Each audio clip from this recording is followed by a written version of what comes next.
Welcome in, Kia ora, to another episode of the Podfathers. On tonight's episode, we got Danny coming back, Danny Passan on it. Third time on the show, I believe, man. So appreciate Yeah, you coming on. Going to touch upon some trade deadline and some draft that just happened. So how you doing? always good, man. Good to be on here. Yeah, no worries. Glad that you're on Eastern time. We got that figured out beforehand. Thought Indiana was Central time, like a dumbass Westerner that I am. So apologies for that. It's a little later than I thought for you. Well, doesn't bother me.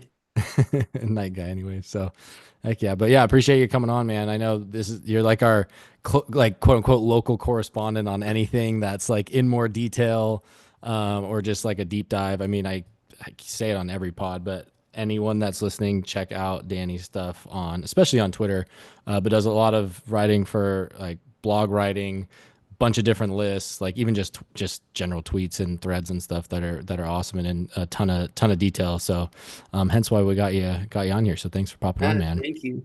Yeah, Appreciate it. yeah. Well, I guess kind of to start, we'll go just results of the Padres 2025 draft and then get in the deadline here. But Yeah.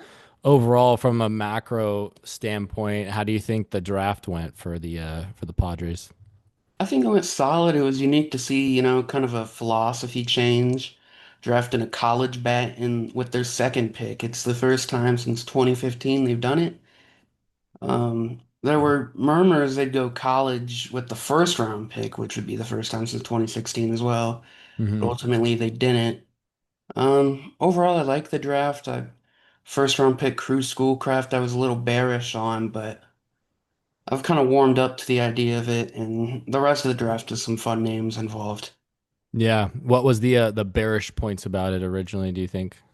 He's only a free pitch pitcher, but there's really not much reason for me to believe he's going to be more than that. He's just kind Yeah. of like four seam change up slider, but the slider is not very effective. It's kind of slow, doesn't get a lot of break. Hmm. Like a grip change or something to go there. That's the Ruben Niebla special, right? The Uh, slider. So oh, that could be a huge development there. Is that pretty common for high schoolers to have like a three pitch mix out of high um, school? it depends. Some guys are more raw, but it kind of comes down to spin capacity. More people who Hmm. have like the feel to really, create a lot of spin have more room to improve their arsenal. Hmm. But Cruz Schoolcraft doesn't really have that. It's like 35, 40 grade spin traits. So usually if you see a guy with like three pitches coming out of high school, Hmm. they might have more spin traits, they might have less, but Schoolcraft's already got, high end velocity, so you're not betting on Hmm. like development there. Yeah, that's something that you can't teach. I mean, I guess you can kind of teach it and coach it to a point, but if Yeah. that's that, I mean, he touched what, 97, 98, 98. Yeah. 98, just completely raw. He's at high school coaching, Yep. that's incredible. So, and then that 6'8" frame, yeah, that I'm sure like over the next few years of his development, based especially where we've seen the track record get much better, especially with Niebla coming in and getting the I don't know, it seems like they've definitely changed their mindset and the way that they've grown players within the Oh yeah. system overall. Yeah, I definitely foresee kind of some better spin and definitely like a at least a pitch mix with him. Yeah. I would imagine. I'm not sure if you feel the same. Yeah, you could probably maneuver some stuff in there. I I heard he threw two fastballs, like a four seam and a two seam Hmm. this year, but on the data I had, it was kind of just like a two seam, not much differential, and his slot's really low. So Is that common for taller pitchers? I guess not really, huh? Because it just it's depends. But unique because he's like six Mhm. eight, but it's like a 30-degree-ish arm angle, so Hmm. it is uncommon. It also helps him get to like some outlier extension. I have a this is clearly he's not an exact comp, but the last time I saw someone over 6'8" with a little bit of a arm angle like that might have been about Randy Johnson ish. Yeah. So from a size standpoint, the kid might even grow a little bit more, which is Oh yeah. scary. There could So, be more velocity in there too. mm, He kind of got like a body comp on like a AJ Puck when he's mm, fully like grown out. The shapes are kind of similar to like uh Kyle Harrison-ish. okay. Okay. Yeah, I know. Trevor on the last pod was saying his mechanics, not that we're any experts, but they kind of looked like Drew Pomeranz ish. Um, and he looks like he's got some pretty good mechanics for how tall he is Yeah, at it's such a very young age. yeah, he's very refined Mhm. mechanically for his age, and I think that's probably why the Padres Mhm. like him a ton because he's a prep that's not going to take a lot of development. So if he comes in the system sitting 96, let's say, and tearing up low Mhm. A, he might be easy to trade off. Yeah, definitely. And then also Tennessee commit too, right? So Yeah. he's going to a top university there. So Yep. clearly a lot of, and is that kind of an MO switch a little bit? I mean, Boston Bateman kind of jumps out to me last year how he's what, 6'7", 6'8", Six drafted eight. 6'8". So we got another 6'8" profile. Do you think that they're gonna try to go with size for velocity, or does it just happen to be kind of a coincidence, maybe? They were connected to Schoolcraft pretty early. It could be like a philosophy thing, but they just seem to love prep left-handers, honestly, because they've gone Robbie Snelling, Mm-hmm. and now obviously, Gore, yeah. yeah, Schoolcraft, and then Mayfield, Bateman. So, I mean, there's a lot of similarity going on there. And Bateman was a bit more of a project because his velocity was like 92, 93, but now he's sitting 94, 95. So, Yeah, pretty consistently. So yeah, I guess Ryan Weathers, right? Another oh yeah, Ryan Weathers too. mhm, another one there. So yeah, and as you mentioned, as the I think it was the ninth straight year that they've taken a high schooler in the first round, um, 2016. since 2016, and the four it looks like four time that span they've gone with the lefty starter too. So exactly, yeah, Yeah. that lefty profile for sure.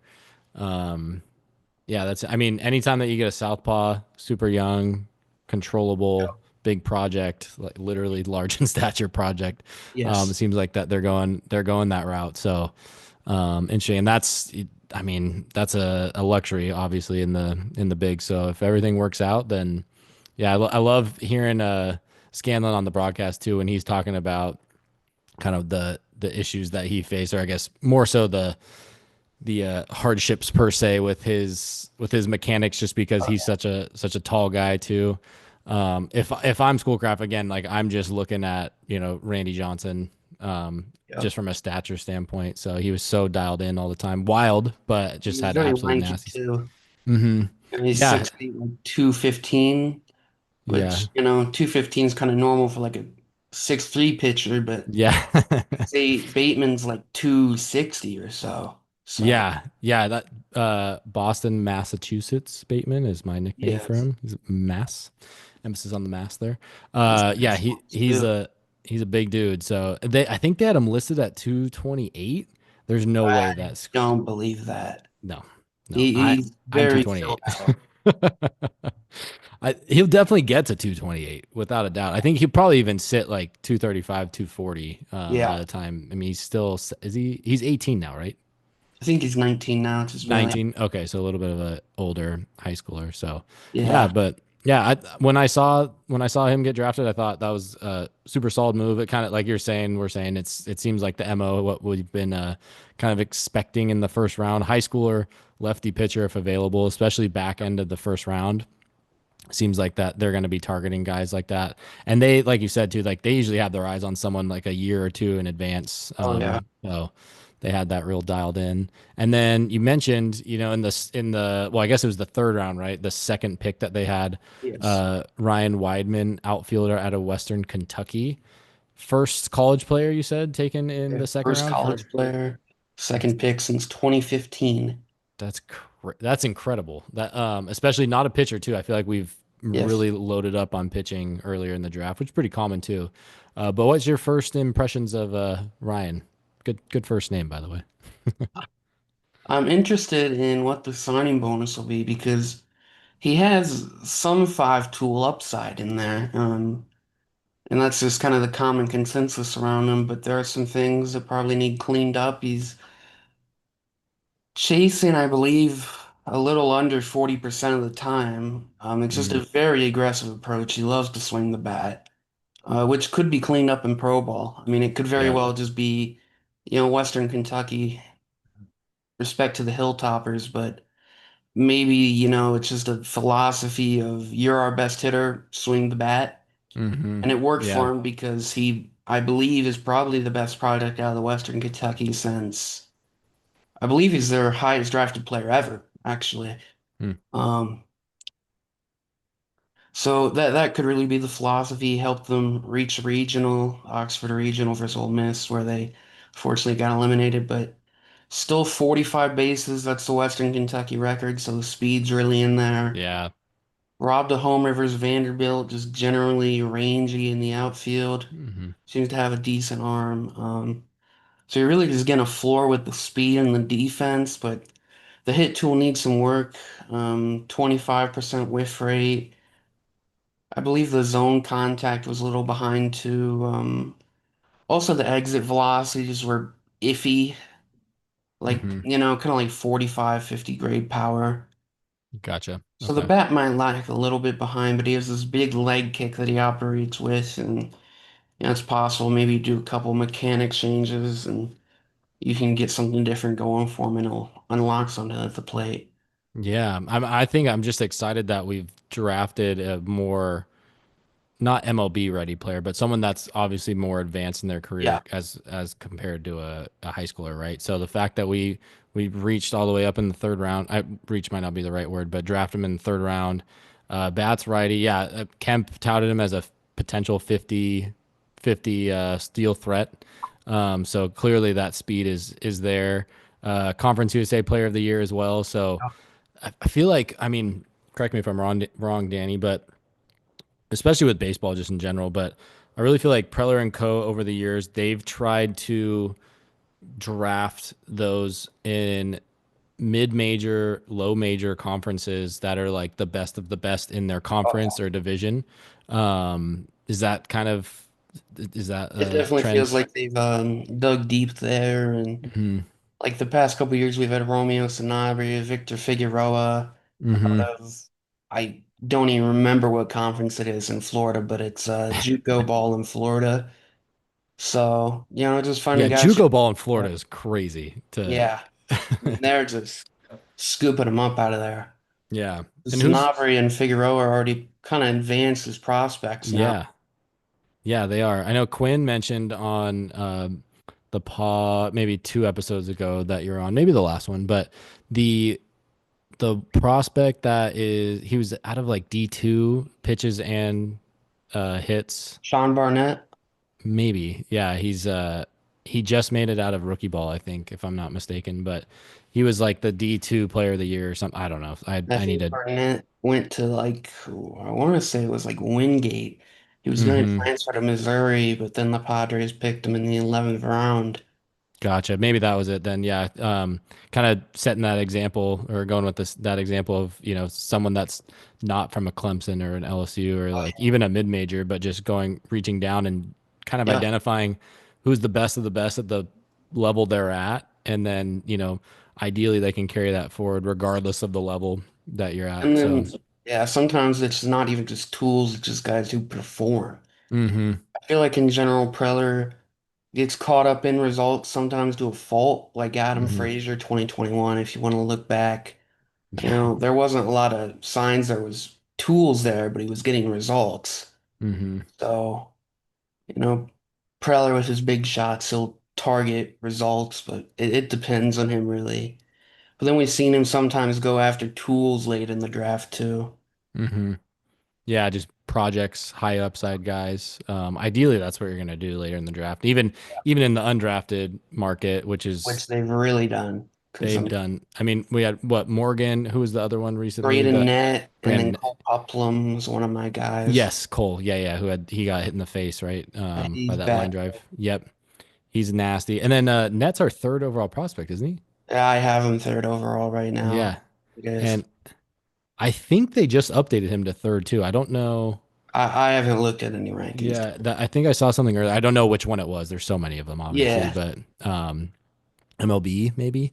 awesome. Um, so to go undrafted to top three, and I mean, Yeah. obviously you called it Danny for being top three there, but um, the bus doesn't stop after the third round, Oh yeah. fifth round, 10th round. It is like we are evaluating, That's trying to. where GMs really get, their reputation. And Yep. I mean, in general, David Morgan's been an impact reliever already this Yeah. year. He's a guy who was an outfielder originally at Hope International University, I think it was. Yeah. Yeah, So wasn't he? I think he was a Portland Pickle maybe yeah, as Portland well. Pickles played yeah, indie ball a little bit.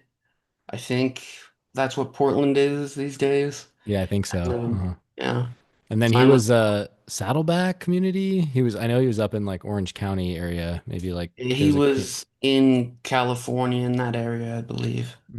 yeah, so I don't know. Again, community college maybe that's I know I always loved Rich Hill because he was a fellow Comet, Palomar College repping.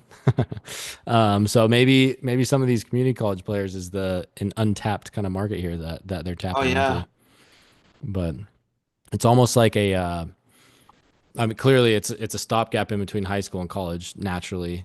But again, if you have an elite player at a community college, the top of the top there, that's their own, community college is probably, I would even say like higher than D1 AA Uh, for some conferences. yeah. But and you can find guys there like out of community college that, are just diamonds in the rough. And clearly they've been exploiting that here lately. So Oh yeah. what about the fourth round, third overall pick, Michael Salena? He looks clearly a project. He just underwent Tommy John surgery recently, but he's a flamethrower, touches 100 miles per hour. When we originally had all the results or all the picks come in, taking a look at it, this guy, I mean, obviously with the 100 miles per hour, he's going to jump off the page, but he's very, very intriguing to me. It seems like a steal of a round. I mean, clearly, if he didn't get Tommy John, he probably would have been first, second, third round, Oh, right? What's your initial kind of thoughts and analysis on I mean, I Mr. love the Selena? Selena pick. I saw when I checked the draft tracker that day. I was really excited about that pick. I would have taken Selena in the second round in February. I was very high on him. Hmm. And his elbow, unfortunately, uh, UCL tear, I believe it was, so I had to get Tommy John. But I mean, he's touching 102 on radar guns, and then the fastballs, at that velocity, gets like 17, 18 inches of induced vertical break. That's not easy to Wow. do. But he No. does throw from a pretty vertical release height, so it does make it a little more attainable, but still, it's a pretty interesting release and just in Hmm. general fastball shape. I think it got like 35% whiff in the sample Wow. size it had with like a .200 xWOBA. So it's just pretty gaudy numbers, but it is a small sample. Who would you say that his fastball is most comparable to on the squad? Probably Estrada. Um, if I was to give a general MLB comp, I'd say Yeah. Mason Miller. Um, Okay. On the A's. in general, there's a lot of Mason Miller going on in his profile. Even the Hmm. slider is very similar to Miller, but Hmm. I guess Padres, you're probably going more Estrada, just very hard fastball, getting good induced vertical break, but also it's a little higher release, so he's not as vertical as Estrada though. Hmm. Okay. Yeah. No. Just anytime that you can snatch up 100 mile per hour flamethrower, they have it. They've done that in the past too, right? When they drafted Quantrill in the first round, he just had Tommy John coming out of Stanford back in 15, 16, whenever that was. I know that they've done that in the past too with some guys where they're Dylan not afraid. Lesko and Yep. Lesko is another one. So if they slip down, AJ and Co again, they're not afraid to pull the trigger oh on yeah, some guys that they feel are way more valued than that. So and we've seen more and more success of guys coming back from Tommy John, at least after the first one. After the second, we've seen more than we have in the past, but it's still completely it's dependent. definitely Yeah. interesting to see what's been going on with that and such. Hmm. I mean, Yeah. there's so many new ways that guys do stuff now, so Yeah, just like workouts and everything, right? yeah. Flexibility, all that. Yeah, it'll be interesting to see. You almost need to wait and not wait, but see in another 10 years what the results are from all these changes and whatnot too. Because guys obviously haven't been throwing harder ever in the past. Oh yeah. That's the MO. That's how you can make $1 million. If you're, in high school and you're like, I want to make it to, get drafted or potentially make it to the majors. If you can touch triple digits, then you got a much better chance. But in 10 years, I feel like there's going to be the majority of everyone up there that's probably going to be able to do so. So But I mean, also, I mean, it could just be every guy's going to be, a exactly. couple years in and they have to undergo Tommy John. So you put a new one in and Yep. it kind of goes like Exactly. that sometimes. Um, Yeah. in general, yes, I hope Salena can maintain the velocity. He really should. Mhm. There's, some talks about him as a reliever, but he's a starter for now. So, Hmm. Interesting. So Mason Miller comp, but a starting pitcher. yeah. So Well, Mason Miller was also originally a starting that's pitcher. true. That's He very was true. sitting like 97, 98, I think, as a Hmm. starter, and then moved into the pen, and he's like consistently 100 now. Mm. Almost. So, I mean, DeGrom's a total stretch, but just like how he was one of the not first, but thrown consistently 97, uh, 98, touching 100, being a starter, pretty uncommon. yeah, he just kind of changed the game with that. And, Hmm. hitters are starting to kind of get used to it because it's just Yeah. general. Now you're just seeing out of the bullpen. Like, how many guys in the bullpen are crafty with like 92 mile or sinkers? Yep. You know, what used to be like that back in 2015, now they just throw 98 mile sinkers. Yeah. Or how about was it Perez who pitched yesterday at the 97 mile Yeah, per hour your changeup? Perez. Oh, Cabrera, yeah. Everyone Cabrera, 97 mile per puts hour changeup. 98 on it in the past. And then you wonder, like, what's the effectiveness? Because then, Yeah, you want to separate off the fastball velocity wise, but I guess just the movement. I guess, I mean, it's kind of just a sinker in some ways. Yeah, yeah, just like an elaborate, yeah, the kind of more elaborate sinker. Yeah, I just maybe just because he can, it's just Yeah, one of I those things where mean, it's like I can throw 98 natural mile per hour. arm talent. Yeah, that's disgusting. I mean, what might be something, I mean, going a little rabbit hole here, but for him, which I believe is it per Cabrera is available supposedly, right, from the Yeah, Marlins, which is interesting. That I don't understand what the Marlins, because Perez they said is untouchable. Alcantara and Cabrera are supposedly, they're listening to offers on, not necessarily shopping, but listening to offers from. yeah. If you could pair that changeup with a more traditional, like 92 mile per hour changeup as well. Maybe that's That'd something be that he can really go interesting to see. in the future. Again, this is all hypothetical because Yeah, guys need to, feel. like two change ups, and if like you kind of took a ball in your palm and like kind of palmed it in there, Hmm. make it like a little floatier, or in Yeah. general, that just kind of slow down the velocities. Like Hmm. maybe even if you just went crazy and went with like a fork ball or something like that. Yeah. Yeah. That's Uh-huh. all dependent on fingers. Some guys can't really get to there, but Yeah. Yeah. It's I kind of think like Estrada's chitter, right? Like how yeah. difficult that is to throw. Yeah. In like Roki Sasaki's forkball slash Mm. splitter is kind of going to take over a little bit because it's just something you never see. I mean, it's No. Hmm. lighter, but it has like 400 RPMs. That's like knuckleball territory, but it's Hmm. 85 miles an hour. Yeah. It's almost like a controlled knuckleball. Yeah, it's just Yeah. freaky. Hmm. Yeah. Speaking of Suzuki, it looks like you see Tanner Scott get Yeah, 15-day that's IL.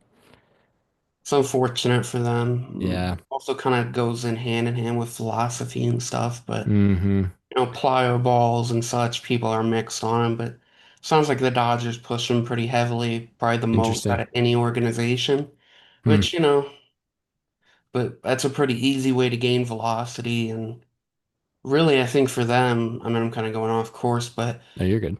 it's like I believe they have the highest four seam velocity in all of the minor leagues too, and Hmm. also the highest slider velocity. So it's kind of like one man goes down, okay, we have another guy throwing Yep. 97 with a hard slider. So I mean, it's just an easy way to keep pumping them out. So it's Yeah. an interesting strategy, but I mean, it works for them clearly. But when you're Yeah. dog days, I guess you'd call them, it can get a little rough. Hmm. Because now they're Yeah. chasing like a Emmanuel Clase or Juan Yeah. Duran or David Bednar, Let's something see. like that. What do we got? Velocity, velocity, velocity. All Yeah. the three of those guys, like that. Because it's just like, well, if you teach a minor leaguer how to throw 98 at 20 years old, I mean, 70% of your work's done. Like, Yeah. And Yep. now there's kind of ways to like train command and like just set up middle, just get it near the zone. It'll be hard to hit. So Mm-hmm. Close enough. Yeah. like that's Especially with what, ABS coming in, right? oh yeah, and that's what the Mhm. Padres have kind of done with Eduardo Nunez. Mm. In double A, like last year, he walked, I think, 20% in triple A. Wow. So they took him in and they're just like, okay, we're just going to give you a center target. You're not going to try to put it anywhere, just throw the Just throw ball. it down the middle. Mm. And it worked for him because it got him to the majors. But then in the majors, for some reason, he was back to like sliders down, fastballs up, and he got hit against. So I can't Hmm. really explain that. But Interesting. I guess small sample size. Could be yeah, nervy, could be yeah. yeah, they just maybe because teams know that that's the MO in the minors that he's trying to like gotcha and And it didn't also, happen. when you're in double A throwing 99, it's a little different than the majors as well. So Yeah, these poor guys in double A are like this yeah. is ridiculous. Then he's throwing So like 90-mile-an-hour curveballs and sliders. It's just, yeah, disgusting. You know who speaking of just pitch grips and, how to throw different variations, I would have loved to see you Darvish sign just a lifetime contract, even after he's done pitching, just to be a consultant or, work with Ruben. Like he's so well I really respected and think he'd liked. do that. He just seems like a guy who loves the game. So Yeah. His son's at Cathedral, like he's got his yeah. family here. So um yeah, I think that would be something that could go. He could, I mean, he's already a pioneer, but just from a coaching standpoint, once you have the time to do that versus focus on Oh pitching, yeah, for sure. yeah, I could see that definitely happening. I guess to kind of round out the draft here, I know we went a little off tangent, but I love that. To round off the draft here, do you have like a name or two that stood out, kind of later rounds that you're looking forward to seeing the progression of? Well, Carrington Cross, I wrote about him. He's not really later round. He's seventh round, so I guess it is kind of late. But Big 12 Player of the Year. He actually finished in the semifinals for the Golden Spikes Award. So that's really interesting. The guy just hits. I mean, there's really not like raw power in there. Mm-hmm. But there's some similarities like Kevin Youkilis, I guess, if you want to get into those Okay. weeds. Like the swing kind of looks like Luke Voigt a little bit, but like there's some Euclid comps. It's a University of Cincinnati product. A guy who doesn't really look toolsy, but he just hits and he loves walking. He doesn't swing a lot, not very aggressive, but a general good eye. So it's not like he's just standing there and hoping for Mm-hmm. walks. Um, Also just kind of like that big frame. I guess when you look at him, he doesn't scream, that's an athlete, or like that guy's a freak of nature, but Yeah, he he had just 15 hits the steals, right? baseball. Yeah. So he's not like a not athletic, but Yeah. yeah. Hmm. It takes some skill to play the game, but Yeah. he's just a general hitter. I could see him getting into low A and just mashing pretty quick. Yeah. Again, another guy that could potentially accelerate through the lower levels faster because of where he is at in his career overall. So, um, yeah, I love that. I think Justin Decretio, if I'm probably butchering that name, but 10th round pick. Reason that he stands out to me, he's out of North Carolina State, but spent 3 years at USD. Yeah. So, he's a local kid. He's out of Orange County. I believe he's a short. Yeah, he's a shortstop, which obviously we know how much AJ loves his shortstops. Not a power guy whatsoever, but just kind of having that San Diego ties. Like I always like to just go through at a high level and see if anyone's kind of local or has been local at some point.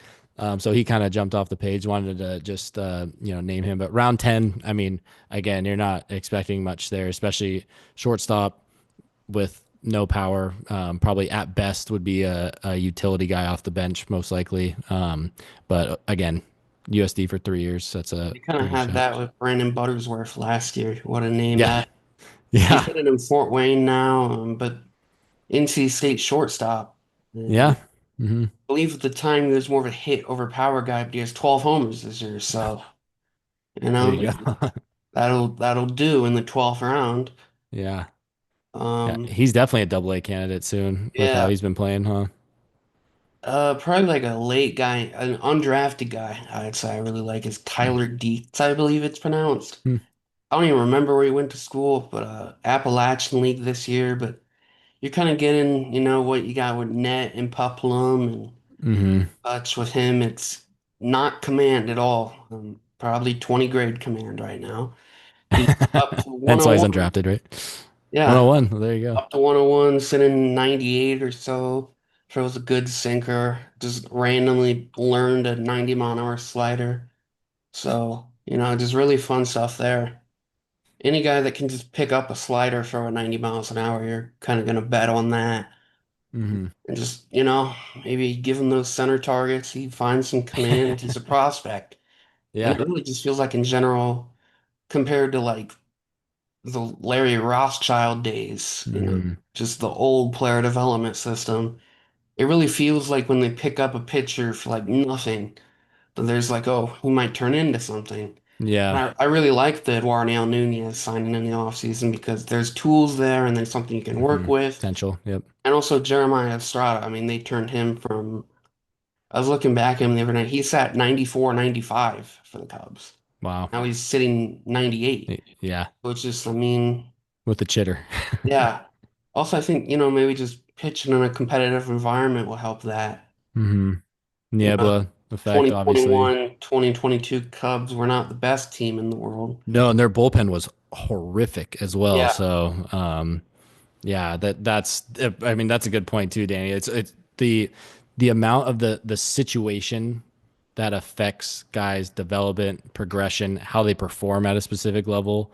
I mean, everything kind of has to fall in line for a specific Yes. player, right? For them to progress. So, only helps, when you're going to a team that's more competitive. And then on top of that, you look at the pedigree now and you look at the track record, and AJ now is a decade in to, obviously you're going to have different mindsets and tactics and everything as you go into drafts and free agency and everything. But you could be like, here's my body of work. This is the guys that I identify. Here's, where some guys have been, i.e. an Estrada, a Pena, Yeah. guys, and then they've completely developed them and made them into something way more than another team couldn't.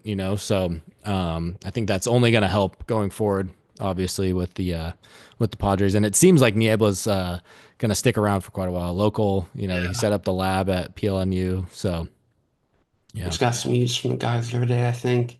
I think Cole Puplum's Instagram story and the Hmm. biomechanics lab, they had some minor league pitchers there. And around the All-Star break every year, they bring some guys out and work with them. Yeah. It's really cool to see because Hmm. they've got all this stuff dialed in. You got sensors on them and just the biomechanical stuff. It's just Yeah. It's advanced. crazy. Yeah. I wonder if we're going to see a little powerhouse with PLNU. I forget what's their conference. They're with like Biola and oh my gosh. Yeah, they're like D2 or whatever, but Yeah. little D2 powerhouse for pitching university. Yeah, I mean, they've got so much technology in that lab. Yeah. It's got to be hundreds of thousands of dollars worth of just Yep. this Tech. Yeah. technology, the Trackmans, the Edgartronics, the Mhm. TVs, all that stuff. And it's just great things out there. Yeah. And best stadium in baseball, college baseball, perhaps. Yeah, with the ocean view going on, Yeah. it's awesome. Ridiculous. Yeah. So nice. And then I guess just to finish off here with the draft, very tough to give a letter grade, obviously, because we have no clue how these guys are going to do. But overall, if you had to give a grade, Like a well, B plus, I'd say. And there were some guys I liked a little more with the first round pick, but overall, Wideman and Salena are really interesting to me. hmm, I mean, I'm just a big Salena fan, so. yeah, But also, they had like Ty Harvey in the fifth fifth, round. yeah, the catcher, He yeah, had like a 115 mile an hour max exit velo at the combine. You're okay. 18 years old doing that. Can't teach Oh, he's 115 straight out mile of high an school. hour power. Yeah. So, Hello. and then also, I think Truett Madonna in the 11th round. I don't know if he's going to sign, but Hmm. he seems pretty fun. Another prep shortstop. So just keep Looks like piling them on.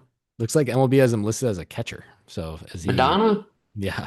Oh, I could have been mistaken. I could have got that messed up. He might be a catcher. But yeah, I mean, who knows really? Coming out of high school, everyone's a shortstop, right? Or a catcher Yeah. What's for that catcher center fielder? yep, You're not yep. seeing a first baseman or anything. No, yeah, it's all Unless you're like like a generational hitting mhm. prospect. Yep. And then, how about the corner outfield? Maybe you can develop something out there. But Yeah, exactly. Yeah. So, but yeah, it looks like he's committed to UCLA. So again, with that'll be interesting to see too how baseball is a little bit different. They're about men's, obviously men's baseball, but it goes men's football, men's basketball, women's basketball, then I think women's volleyball, then men's baseball, but like baseball in terms of um the funding for college. What is it? What the yeah, heck's it called? NIL NIL. Thank you. Yep.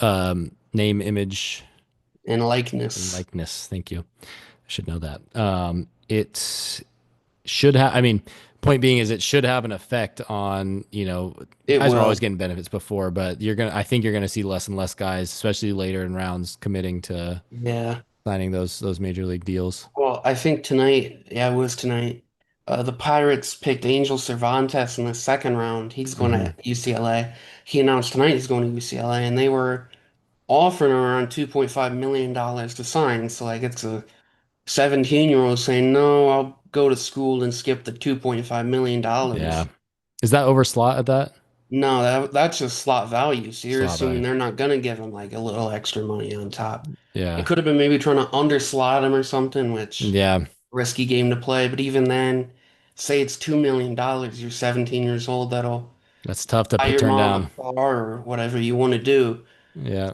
You can probably assume UCLA's got like a good, signing bonus or contract Yeah. on table. And even then, say you go to UCLA for 1.5 million, but And then then you don't transfer the play next year. there, Yeah. and then Mississippi State's like, all right, 1 million, you come here, and There's, then yep. you get more money, and it ends up more than your signing bonus, and then Yeah. you could just go first round in the future, anyways. Yep. Like you develop more velocity, you could go top 10.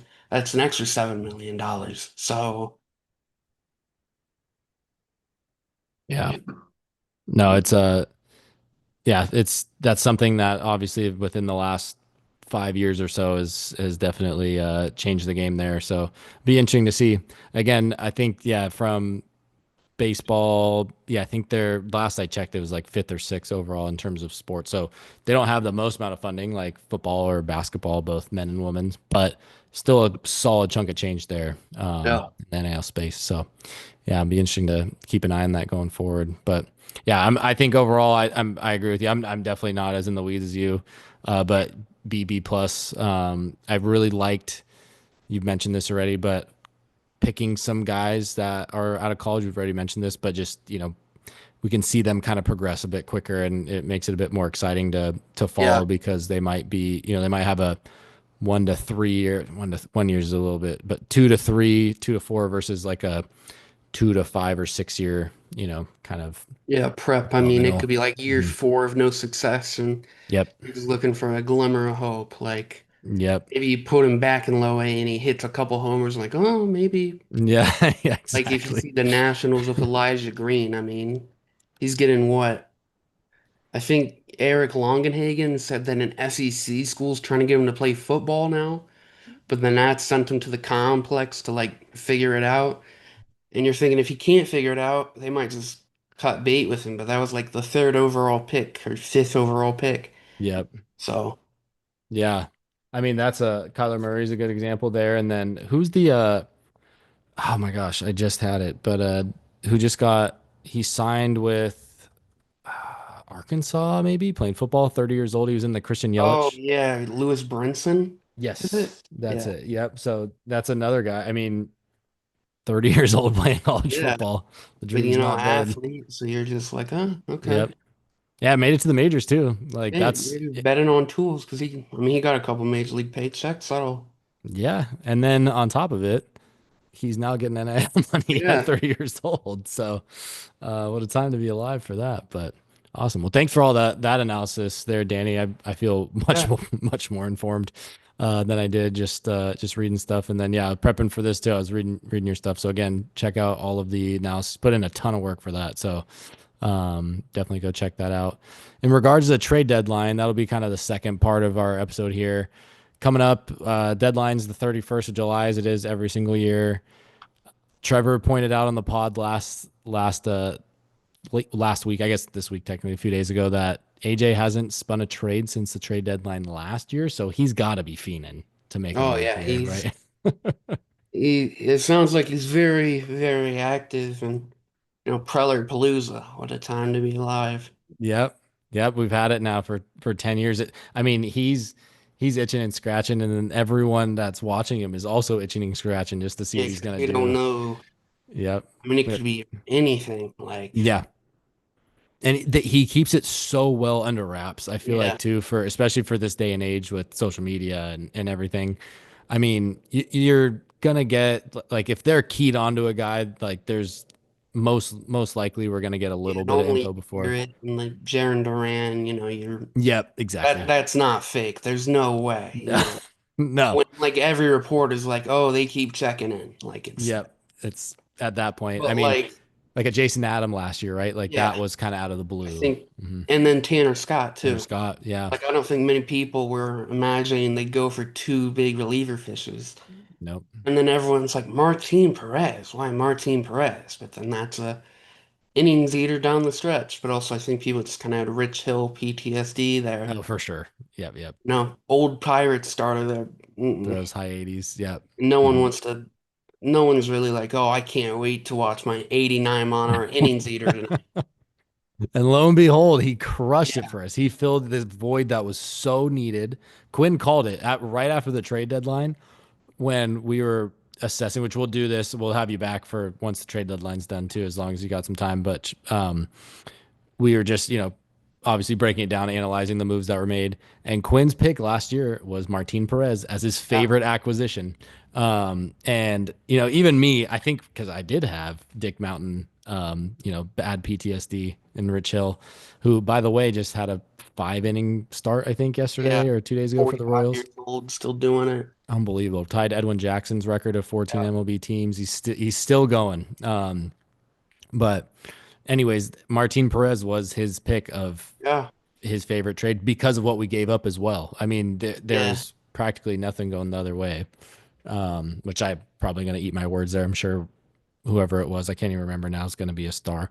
Um, but yeah, so someone like that, like a sneaky, I could totally see that happening. A sneaky established older veteran that's a fifth starter, even a fourth starter at this point. Yeah. I think would slide in the mix really good. But overall, current links like you mentioned, Duran. We've had Azuna pop up yesterday, which I don't think there's a ton of kind of smoke to that. But then we have Alcantara, Kwan, Charlie Morton. Anyone else that I'm missing that's kind of been thrown about pretty heavily. It seems like those are kind of the main core guys that I've seen. Yeah, that's kind of been the main stuff. So Duran, Kwan, could probably see them being in on a reliever. Yeah, Like which a, I haven't seen too many names yet, like yeah. floating out there. But It's like maybe like a Shailene Jaliers or yep, like that's just, catcher. I could really see them being in on like Kyle Higashioka. yep, Higgy Uh, and Garcia kind of pairing. Tom called the Garcia Higgy trade. He would love to see that, which honestly I would as well. But yeah, which how are the Rangers doing right now? That's like 500. right? Yeah, they've been floating right around there for a while. That's clear, obviously a very important factor going into it because we've had like the Taylor Wards and even like the Darno and anyone from the Angels. First of all, they're not sellers for one. Number two, even if they're sniffing a playoff spot, they don't sell either. So I don't really see them unless they in the next week or so just have an absolutely horrific run of games. I don't really see them selling. So that's obviously a huge Yeah. factor going into it, right? Is how teams are performing. But do you have anyone out of those links or anyone else that you feel like would be a solid fit or at least a legit possibility of it coming through the door? I mean, I really like Stephen Kwan. Yeah, nice. And it Same. sounds like he's going to be available. I don't really buy anything saying he's not. I think for the right price. especially from the Guardians. Yeah, they're always very passive as a franchise. So, Yep. I could see something getting done there, and it's an archetype the Padres really like is those hit tool guys. hmm And It's the Victor Rodriguez yeah, MO, right? it's kind of funny to see people complain about it because, it felt like 2021 through 2023, they didn't have a direction almost. No. Like it kind of just felt like they were throwing stuff at a wall and just hmm praying. But now they're developing this, yeah, just hit the ball. And, hmm like with Luis Arias. But Yep. now everyone's like, no, we don't need Steven Kwan. But I mean, even then you could do like Langeliers and Kwan. It'll cost, but you make the lineup so much better. Yep. I agree. I mean, I think some guys are having PTSD, kind of like the Rich Hill PTSD. They're having PTSD from Arise, who I still love Arise. Yeah. I think he's very valuable in the one scope. Obviously, defensively, his advanced metrics don't look great. I think he's been a lot better this year.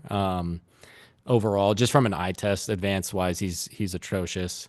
The average to me though, well, two things with that. Number one, he's actually been pretty clutch this year. Today he wasn't, unfortunately, just ball didn't find the gap. But overall, it seems like he's been consistently our kind of one of our best producers with runners in Like scoring possession.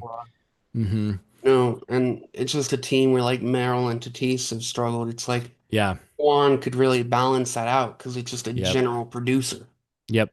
But like when Exactly. And sluggers go on slumps, it's so much worse than when like this 300 average type guy goes on a slump. yep. Yeah. If he goes from 310 to 290 and that's slumping, it's like, Yeah. you're still getting most of what you're expecting. And obviously, Yeah. he's not a power guy, but he's very good defensively in left field, which we need as well. Yeah, So, for sure.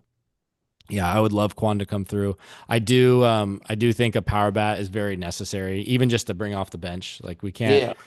I love that Trent Brooks is local, but like we can't keep throwing him out there, especially in high No, leverage situations. I Like don't get it. just can't do it. Like might as well give a guy another shot in AAA, like a Perlaza or Yeah. Campy. Even I mean, I would take Campy. I know he's right-handed and whatnot, but Perlaza lefty. We're a little bit thin there now. But Tirso, like, is Tirso worse than Brooks? I don't At least think you're so. getting like, maybe they work out. But with Brooks, I mean, it's not like he's 20 years old and something No, might click. He's a, he's a journeyman. journeyman guy. So Yeah. Yeah, so definitely power left fielder. I mean, to be fair, Sheets has been doing a fantastic job out there considering his ability. He's been working day in and day out, supposedly getting extra reps in the outfield there. So, and from what we saw 2 months ago to now, it is night and day how he feels out there. You could just tell out in left yeah, field. He hasn't dented any walls the lately. first time, yeah, So, yeah, I think a left fielder. I mean, that's kind of been since the season started. We needed a left fielder, so yeah, it's and to me catcher too. catcher too. I don't Yeah, think anyone was expecting Martin Maldonado to be the catcher at this point. no, So and obviously Schultz loves him. He's been on a little bit of a hot streak from the trade from the All Star game, of course, All Star break. But yeah, I mean, he pulls the ball and that's it, and he yeah, strikes out, and he can run about 3 miles an hour. So we definitely yeah, need to. it's rough to see him And run. he's been awful defensively too. Um, Yeah, yeah, drop balls and stuff like that. And yeah. Elias Diaz hasn't been much better either. So No, I've never seen sometimes, anything like it with catchers just dropping straight fastballs, even or yeah. sliders in the zone. It's incredible. But I mean, even then, like Brandon Valenzuela's in AAA, you're like, yeah, at least if he works, you might have something worthwhile. I yeah, mean, did he get promoted recently? Maldonado's like 38. Did he get promoted? Yeah, wasn't Valenzuela in Double A? He's in Double A right now. He was in Triple A last year, but he That's right. struggled, sent him back Double A, Yeah, he's at the forming sluggers. Yeah. again. So Mm. I Hmm. don't know.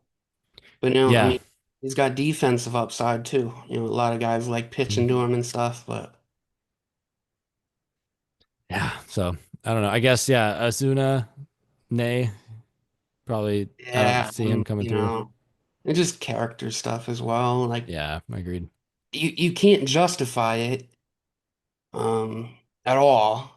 No. But like you'll see Braves fans who don't care because sometimes he has like a 900 OPS, but Yeah, it's a he results hasn't based performed business. to So that number for anyone to look past that. no, no, So definitely not. If he was a terrible player, he would have been kicked out of the league and made an yeah. example of. It's just because he's Oh good. yeah. That's the only reason. It's the luxury of being an insanely talented player and celebrity, all that sort of stuff, right?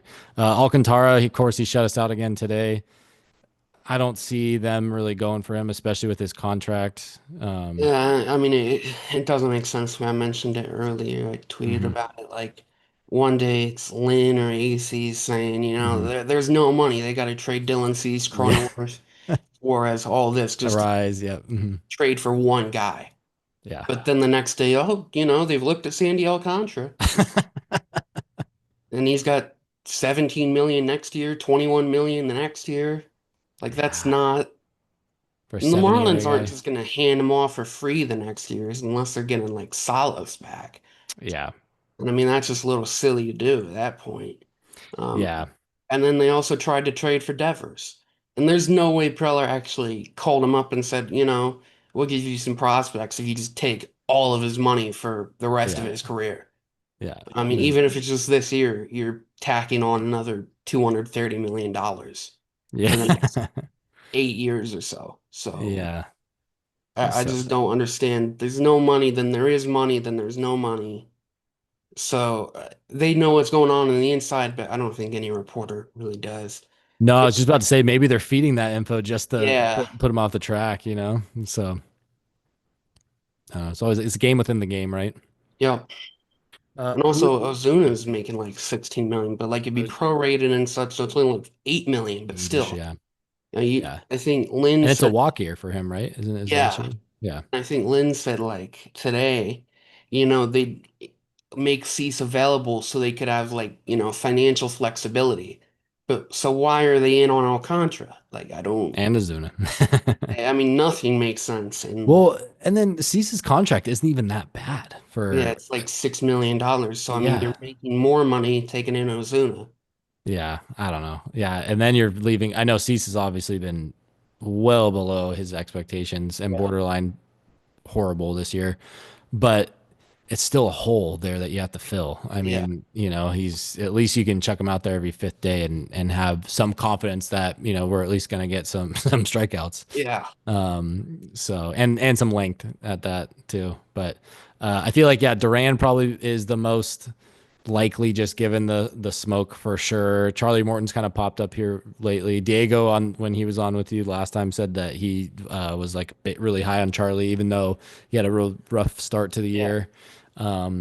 Good guy to have, veteran Yeah. presence, performed in the postseason in the past. I feel like he probably would be kind of a lower priced, not replacement, but like a Martin Perez with Yeah. a little more upside. I think that'd But be again, something. he's making $7 million when you prorate it. So like Yep, exactly. nothing adds up. Nope. Like, when people say they want cost controlled guys, who doesn't? Like no Yeah, one's out right. there begging to get guys making $20 million. They're Yeah. trying to get guys on pre-arb deals, but Yeah. you know, Which do you think? So that's where Kwan also makes sense to me. If I had to say, probably Kwan or Duran would be, depending on yeah. what they're giving up the other way. I feel like they probably see them pretty similar to chances. It's just who would maybe take a lesser package, in my Oh opinion. yeah, But definitely.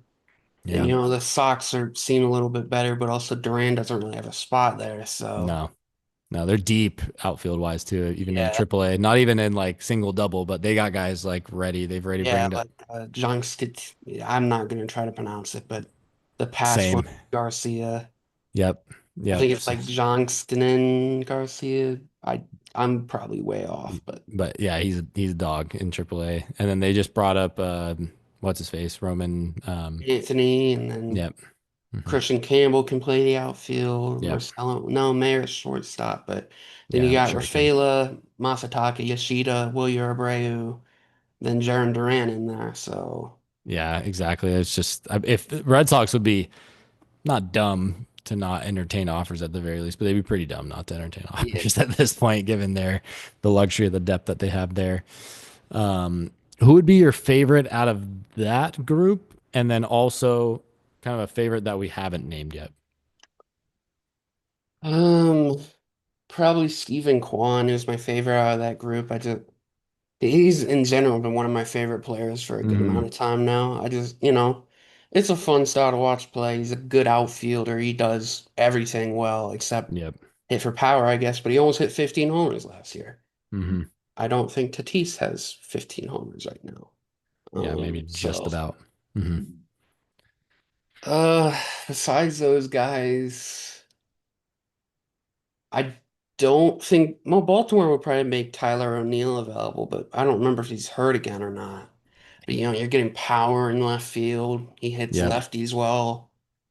Um, maybe even like a Rockies guy like a Jordan Beck or Mickey Moniak. But Yep. I had like a crazy idea the other day that I'm like, oh, that's kind of stupid, but it was you pretty much just keep Sheets in left and Arias at first. Hmm. But then you trade for Eugenio Suarez and throw him at DH. But I mean, no way they trade him to us without asking for something crazy. Because Yeah. really, the Yankees would give up like a Will Warren or Schlittler, someone like that. We can't really compete there unless they're giving up like Berger and Bateman. Yeah. That. Hmm. Uh, Yeah. And then intra division too, or inner division, I should say, yeah. not intra, They're not inter trying division. to give one of the best hitters in the league to us. No, yeah, I don't. I just like I know that like for Passan, he mentioned like Merrill Kelly and Gallon, obviously, and Suarez that you mentioned. I don't see the Diamondbacks doing business with us. I just don't. Like, Yeah, I it's mean, not. it'd have to be a They'd have to massive premium. raid our farm system to make it justifiable. Yep, yep. I know. Yeah, seriously, they would. So even with the Rockies, and I think we mentioned even when we were on last, Danny, that they just like, I think like they're one of the only teams that didn't make a move last trade Yeah, they're deadline. Like, just stubborn. I mean, they're so the again core's dumb. not going anywhere. Like No. Yeah. Ryan McMahon's not, breaking out anytime soon. So No. Like you might as well get something for your guys and just reset. You can't get much worse, so you might as yeah. well pawn off the assets you do have. And I don't even think they have a top 10 pick next year. I think No. like revenue sharing or whatever, they Hmm. can't pick top 10. Yeah. So, and it's a really good class. Like Hmm. there's plenty guys who go 1.1, but then you're Yeah. not picking in that range. Yep. So So, I mean, I don't know what you do if you're them, but need to hire you as the GM is what they need to do. Um, I would say, yeah, Ryan O'Hearn's had a little bit of it's cooled uh, off recently, but I think, being a walk year too, where he's obviously going to be expensive, but maybe not as expensive as, like a Kwan or Kwan. Duran. Yeah, because they have more years of control. Obviously, the Orioles shouldn't be very silly, and we kind of know Mike Stubborn. Elias is a prospect hugger. I don't think he'll have any obligations to get in some good new guys on his farm. Yeah, and they're 44 and 57. They just lost three in a Yeah. row again after they won a little bit of a run, so they Yeah, really I mean, should I be looked up sellers. and they were like randomly like 7 games under 500. It's like, Yeah. man, they started Yeah. like 15 games under, but Now they're back to now 13, they're yeah. back. Yeah. So they should be selling, right? I mean, And Washington, then Colorado, Pittsburgh. The Braves, I think, is probably the sneakiest good team in the NL that should really be selling given their record. They're 44 and 57. they're just So, kind of betting on the talent they have there, I guess. And uh, um, some other guys like Alex Call from Washington's fun. He hits lefties well. hmm So, maybe you could do like a platoon situation in left field, which is, it's not going to get the fan base excited, but it's better than Trenton Brooks high leverage Yeah, situations for or sure. whatever. Just again, Um, getting that depth. yeah. So I mean, there's Dane Myers in Miami as well, just another lefty masher. Yep, I actually he was my like sneaky pick earlier in the year as well. He's been trending down a little bit output wise, but Yeah. yeah, he's got good exit velo, got super sweet swing on the right side of the plate there. I guess kind of some other sleepers like Sanchez on the Marlins, who always seems to beat us up. Excuse me. Apparently, O'Neal Cruz is they're like not shopping him, but listening. That would be obviously interesting. Seth Lugo is another name that popped up because the Royals haven't been doing as good this year. So Yeah. just never know where AJ is going to go. But I do have a proposition. Probably, I don't even think the Cubs would consider this, but Dylan Cease for Michael Bush straight up. Would the Cubs do that? That I don't know if they do that. That would be fun. You're getting Right? a slugger in there. He can Yeah, play I multiple mean, positions. I guess I probably shouldn't speak out against Ken Rosenthal or whoever it was, but I haven't heard that Cease is getting dealt or anything like that. But or I there might be interest, but I mean they're not calling teams up saying, "Hey, you want to trade for him?" Because No. as I said, backtracking to like the Preller result stuff, Yep. he does love results, but he loved Cease for so long, and he gave up, at the time a massive package, but now Yep. it's Yeah. nothing's Hmm. really came out of that yet. No, not really. So yeah, I mean, and then for Cease to move, we need MLB ready, like established guys Yeah. coming back. And unless that's like a, part of the Duran deal or like a deal with the Cubs or, Yeah. Or I mean, you if know, you like flipped it in like a three team makeshift yeah, trade or something, yep. everyone says Preller will get creative, so Yeah. Yeah. And he always does. So no, I'm excited. We got, what, about 10 days away? So, I think it's uh, 23rd, so 8 days. yeah, And eight it's days coming away, a up week on away. 7 days, Yep. so A week away. nothing So, like it. Gotta love the deadline because the yeah. rumors are just, and then can't wait for like next week when a guy gets taken out of a minor league game in a blowout and everyone's hug Yep. watch. And it's Yep. really funny when it's like the Yankees too. Like Yeah. Yeah. their fan base just goes crazy. Goes berserk. Yeah. Hmm. Like the other day, they had some guys rest, like Spencer Jones had a break, and then some other Yep. prospects had a break, and then like, oh, they must be Oh, working he's on a gone. blockbuster. Yep. Yankees are coming. Yep. So it's really just hilarious to watch. Yeah. It is. No, it's almost like Christmas in July, Yeah. almost August. Yeah, I Then love it. also at the big league level too, it is actually fun when there's like a Yeah. hug going on, and then Hmm. you're waiting for the tweet to drop. Yep. Right before the deadline, the Yeah. actual time. Yeah. They get the paperwork in. Yeah. I mean, it's Oh, just, and the best yeah. thing too is like deadline day when there's just like cameras everywhere. Yep. I remember last year, I think it was like the Royals White Sox were playing. And I Uh-huh. think the Royals traded for someone and they literally showed a camera of like this White Sox guy hugging his Yeah. teammates and going to the other locker room or Yeah. whatever. Yeah. It's just hilarious to see stuff like that, but also kind Yeah. of like sad. I know, It's right? Yeah. Their lives are changed like that, and yeah, it's 'cause just you a gotta it's just a move everything yep. and It's just a you're probably transaction for living in a us. hotel for like a couple weeks or whatever. Oh yeah. 'Cause, I Yeah. mean, even if you're like a young guy, you probably don't have enough savings to like fresh new down payment on a house. Yeah, straight out of the minors. Yeah, I Absolutely mean, they not. make money in stuff, but like if you're not on a big deal, you're probably not able to immediately just buy a house wherever you go. No. You might be dealt at the end of the year, be a free agent or whatever the case is, Yeah, right? So, but then you're not even yeah, buying. a lot of gypsy living, that's for sure. Yeah, So, but all right, Danny, any other names you want to drop or anything else you no, want to mention? I've I wrote about them and such and Yep. covered them, and there's some relief names I'd watch like Dennis Santana, David Bednar from the Mhm. Pirates. Coming back, a Yeah, I return. could just see, you can never have too much relief pitch, and I don't think anyone last year was after they got Jason Adam. I think everyone was focused on other things, not, oh, he's gonna go get the best reliever on the Yep. market. Yep. Because like, what if Preller goes rogue and trades for Ryan Helsley or Emmanuel Clase?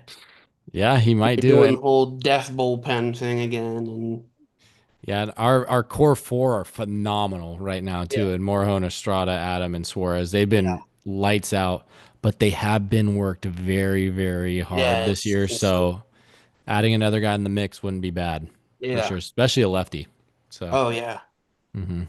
which yeah, lefty bullpen arm at the Like deadline. That's not. Robert Garcia from Texas comes to mind, and Yep. Hmm. another controversial name or is Chapman, but I don't think they'd move him at their point. But No, probably not. back in before they got hot post Devers trade, Hmm. that was a Yep. name out there because he's kind of just been a deadline guy nowadays. Pretty much. Yeah, Yeah. Yankees, Cubs, Yankees. and then Just he went yep. Royals to Rangers, and then Yep. Pirates. Then he stayed there. Now he's Red Sox. Yeah. I Started mean, as a he's red. Yep. functioning everywhere he goes. So Mhm.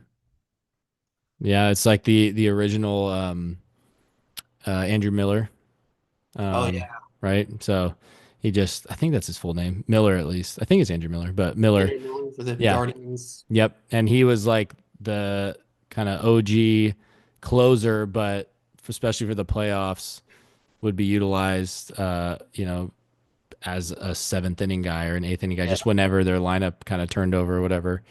That was his role. So that's kind of what Chapman has sort of followed yeah, suit thereafter. not really a Terry closer Francona anymore, doing but that. Yep. But all right, Danny. Well, thanks so much for popping on. I know it's getting a little bit late for you. yeah, no worries. Yeah, when the week plus, if you're available, yeah, we'll definitely Yeah, coordinate to have you definitely. back on. Hopefully, I mean, I'm sure we're gonna be breaking down a ton of trades and Yeah, results and who's it'll who's left it'll be and busy. yep. So whoever staged it to go MLB draft in June or because it used to be in May, didn't it? But like May, It June, used to right? be like early June. Yeah. The college season was still going on, but there were Yeah, which college is players getting just so picked and dumb. such. Yeah, which is just stupid. So I'm glad they changed that. But June, July, right? And then to Yeah, have the trade deadline right after, AJ's like, I've replenished my system. I can just trade all my yeah. prospects. It really makes it fun. And Yeah. also, kind of besides the point, but like Cash Mayfield and Boston Bateman, Yep. another prep They're left-handed pitcher eligible now in too. the system. And Hmm. is there going to be three left-handed pitchers in the system by this time next year? Probably not. I hope so, but I Yeah, mean, probably not. maybe, depends on the Yeah. player and such. Hmm. So it's Yeah. always a fun time, just the general drama too, and Yeah. even accounts with like 5,000 followers, Yeah. Yeah. know people, which I guess maybe Yep. I don't like that. Yeah. That's like you. Yeah. You're like, oh, I'm 6,000. I'm good. Yeah, Better than those 5,000ers. But yeah, and then also last thing, but the since they've been in the system for a year, it's like the Trey Turner, right? 2.0, they can be named in the yeah, trade now, right? So yes, yeah, that I know that Trey Turner was the player to be named later because he wasn't eligible yet, but they yeah, knew who they were gonna get for that. So yeah, but awesome. Thanks, Danny, for popping yeah, on. Yeah, we'll have definitely. you on next week when it's all said and done. I feel like crystal ball here a week later we're going to see a completely different roster and Yeah, farm I would system, expect so that to be the case. yeah, but awesome, man. Appreciate you popping Yeah, on. definitely. Thanks for listening to another episode of the Podfathers. We will be back, like as we mentioned, with Danny here in a week and possibly in between with any updates, so appreciate it. Peace. Thank you for listening to another episode of the Podfathers, a Slam Diego Padres podcast. The Podfathers is produced by Los and Walls and is executively produced by Jacob Lamb. Our theme song is A Bubba by Trilock. To get in touch with the show, follow us on Twitter at Podfathers619.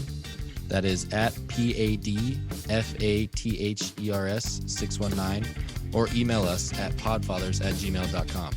Subscribe to us on Apple Podcasts, Spotify, and all other major audio platforms. Go Pods!